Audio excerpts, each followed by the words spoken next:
Selanjutnya, ad-dinu mabniyun 'alal masalihi fi jalbiha wad dar'i lil qaba'ihi. Agama ini dibangun di atas mewujudkan maslahah kebaikan, wad dar'i lil qaba'ih, dan membendung mafsadat kerusakan. Ya, ini kaidah yang sangat penting yang harus kita pahami. Agama ini, yaitu agama Islam, dibangun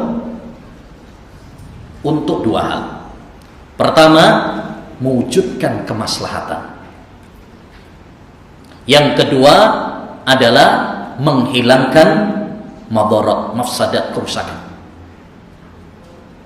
Dan ini adalah suatu kaidah yang sangat penting. Bahkan saking pentingnya kaidah ini, ada sebagian ulama, yaitu Al-Izz bin Abdus Salam, ya, menulis buku khusus tebal tentang kaidah ini. Qawaidul anam fi qawaidul ahkam fi masalihil anam. Kaidah-kaidah hukum tentang kemaslahatan hamba. Ini tentang kaidah ini, bahwa agama itu dibangun untuk kemaslahatan hamba dan membendung kerusakan dari mereka. Ya, kaidah ini sangat banyak sekali dalilnya. Di antara dalilnya adalah surat An-Nahl ayat 90. Di mana Allah Subhanahu wa taala berfirman, "Innallaha ya'muru bil adli wal ihsan." Sesungguhnya Allah Subhanahu wa taala memerintahkan dengan keadilan, memerintahkan adil, wal ihsan, dan berbuat baik, wa ita'i dzil qurba, dan ya, berbuat baik kepada kerabat. Ini kemaslahatan, keadilan, berbuat baik, ya, kepada manusia, kepada makhluk, bahkan berbuat baik kepada Allah Subhanahu wa taala. Demikian juga kepada kerabat. Yang selanjutnya, wa yanha 'anil fahsya'i wal munkar, dan Allah melarang, ya, dari manusia, kepada manusia dari perbuatan yang keji dan mungkar. Ini apa? Melarang dari membendung kerusakan. Jadi agama Islam adalah agama yang dibangun untuk mewujudkan kemaslahatan dan membendung apa? Kerusakan. Ya. Nah, tapi ingat, patokan kemaslahatan dan mafsadat, patokannya adalah syariat, bukan hawa nafsu manusia. Jadi jangan pakai patokan, oh ini menurut saya maslahat. Jangan menurut saya. Yang menentukan ini adalah maslahat atau tidak adalah syariat. Karena kalau kita kembalikan kepada perasaan atau akal, maka ini berbeda-beda. Menurut saya ini maslahat, menurut Anda itu tidak maslahat. Menurut Anda itu maslahat, menurut saya tidak maslahat. Orang bisa berbeda-beda. Makanya agama ini bukan berdasarkan dengan akal, bukan berdasarkan dengan perasaan, bukan apa kata banyak orang, tetapi berdasarkan wahyu dari Allah Subhanahu wa taala. Ali bin Abi Thalib pernah mengatakan, "Lau kana ad-dinu bir-ra'yi, lakana asfalul khuffi aula bil mas'i min a'la." Andaikan agama itu berdasarkan dengan akal, tentu bagian bawah sepatu lebih utama diusap daripada atasnya. Ya, tapi saya melihat Rasulullah mengusap bagian atasnya, bukan bawahnya. Kalau secara logika yang lebih diusap itu adalah bagian bawah, karena yang kotor itu yang bawah. Sepatu yang kotor kan, yang kena kotoran itu yang bagian bawahnya. Tapi Rasulullah malah mengusap atasnya. Andaikan agama itu berdasarkan dengan akal, orang wudhu kemudian ngentut, yang diusap adalah pantatnya. Ya, karena itu yang bikin batal. Tapi agama bukan berdasarkan dengan akal. Ya. Kalau ada orang wudhu kemudian mengusap pantatnya, wah ini bid'ah ini. Kan gitu ya. Aneh-aneh aja, ini ajaran mana? Nah, jadi agama bukan dengan perasaan, tapi berdasarkan wahyu dari Allah Subhanahu wa taala. Dan maslahat itu ada 3. Yang pertama adalah maslahat mu'tabarah, maslahat yang dianggap oleh syariat. Ya, maslahat yang dianggap oleh syariat. Yani ada dalilnya bahwa itu adalah apa? Kemaslahatan. Seperti tauhid, sholat, puasa, zakat, haji, berbakti kepada orang tua dan sebagainya, ini ada dalilnya. Ya. Yang kedua, maslahat mulgha, maslahat yang tidak dianggap, yakni syariat nggak menganggapnya sebagai apa? Kemaslahatan. Walaupun manusia menganggapnya itu maslahat. Contohnya adalah bid'ah. Banyak orang menganggap itu adalah apa? Maslahat. Ya, tahlilan, yasinan, ya, kemudian maulid Nabi. Banyak orang menganggap itu adalah apa? Kemaslahatan. Tapi syariat tidak menganggapnya itu sebagai kemaslahatan. Maka itu adalah apa? Maslahat mulgha, maslahat yang tidak dianggap. Ya. Kullu bid'atin dhalalah wa in ra'aha an-nasu hasanah, kata sahabat Ibnu Umar. Setiap bid'ah itu adalah sesat walaupun dianggap baik oleh manusia.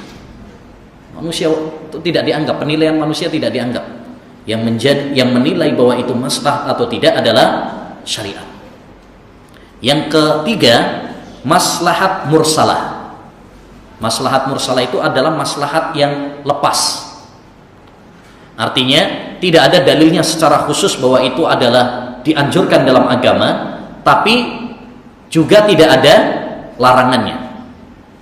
Tidak ada larangannya. Seperti misalkan peraturan lalu lintas. Pemerintah punya peraturan lalu lintas. Ya. Ada lampu merah, lampu kuning, lampu hijau, ya kan? Harus punya SIM, STNK, pakai helm kalau sepeda motor. Ya, jalannya sebelah apa? Kiri. Itu peraturan-peraturan. Nggak ada dalilnya secara khusus, karena memang zaman Nabi belum ada sepeda motor, belum ada mobil, ya. Tapi juga nggak ada larangannya. Ini namanya maslahat apa? Mursalah. Seperti ini, ya. Para ulama, mayoritas ulama mengatakan ini adalah hujjah, sehingga wajib nanti tetap ditaati. Seperti juga peraturan pemerintah tentang masalah pernikahan, harus dicatat di KUA, nggak boleh nikah siri, apalagi sir-siran, ya, nggak perlu, harus dicatat, kan itu peraturan pemerintah. Zaman Nabi belum ada, nggak ada KUA-nya Nabi apa Abu Bakar gitu, jadi KUA nanti mencatat, itu nggak ada. Tapi itu adalah kemaslahatan yang diperlukan zaman sekarang. Ya, diperlukan, dibuat oleh pemerintah bukan untuk sebagai syarat sah, tapi untuk ya pembuktian, ya sebagai pembuktian. Maka seperti ini adalah boleh, ya, karena ingat Islam itu menjaga 5 hal. Islam, dan ini termasuk kebutuhan pokok yang sangat dijaga di dalam agama Islam. Islam itu menjaga 5 hal. Pertama, Islam menjaga agama. Makanya memerintahkan tauhid dan memberantas syirik. Yang kedua, menjaga nyawa.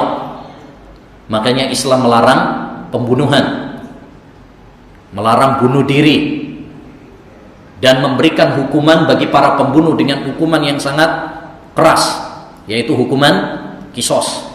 Nyawa dibalas dengan nyawa. Yang ketiga, Islam menjaga harta. Makanya nggak boleh maling, ya, nggak boleh riba, karena Islam menjaga apa? Harta. Nggak boleh pemborosan, ya. Bahkan orang yang mencuri hukumannya keras dalam Islam, yaitu apa? Dipotong tangannya, telapak tangannya. Yang keempat, Islam menjaga nasab. Makanya Islam menganjurkan kepada kita untuk apa? Nikah, ya. Makanya yang masih jomblo, jombloan, jomblowati segera nikah, ya. Nah, untuk menjaga apa? Kehormatan kita, nasab kita. Baik, jangan santai-santai, ya. Mumpung belum kiamat. Ya. Apalagi ada sebagian yang santai-santai. Kenapa? Ada hadis an-nikahu sunnati, bacanya salah. An-nikahu santai. Akhirnya nyantai aja deh. Taib. Dan oleh karenanya juga Allah Subhanahu wa taala melarang kita dari apa? Perzinaan. Semua itu adalah untuk mencegah kita dari apa? karena Islam menjaga nasab. Yang kelima, Islam menjaga akal. Makanya Islam menganjurkan kita belajar, ngaji ilmu agama, olahraga otak, ya, biar nggak tumpul otaknya, ya, menjaga akal. Demikian juga Islam melarang kita dari khamr, karena itu merusak akal. Makanya orang kalau sudah kecanduan narkoba atau senang mabuk-mabukan dan sebagainya, akhirnya apa? Majnun, gila dia, ya, nggak waras. Selanjutnya, jadi intinya Islam itu adalah agama yang dibangun di atas kemaslahatan. Contoh-contohnya banyak sekali, ya, tauhid, sholat, puasa, semuanya adalah kebaikan bagi hamba itu sendiri. Allah melarang juga dari kita, ya, larangan-larangan karena itu merusak kita, dan ini harus kita tanamkan dalam hati kita. Allah tidak memerintahkan kepada kita suatu perintah kecuali itu membawa kemaslahatan bagi kita. Allah tidak melarang kita suatu larangan kecuali itu membawa kerusakan bagi kita. Ini harus ditanamkan baik-baik supaya kita menjadi hamba-hamba yang tunduk kepada perintah Allah Subhanahu wa taala dan hukum-hukum Allah. Baik kita mengetahuinya ataupun enggak mengetahuinya. Karena akal manusia terbatas. Wa ma utitum minal ilmi illa qalila. Kalian tidak diberi ilmu kecuali apa? Sedikit.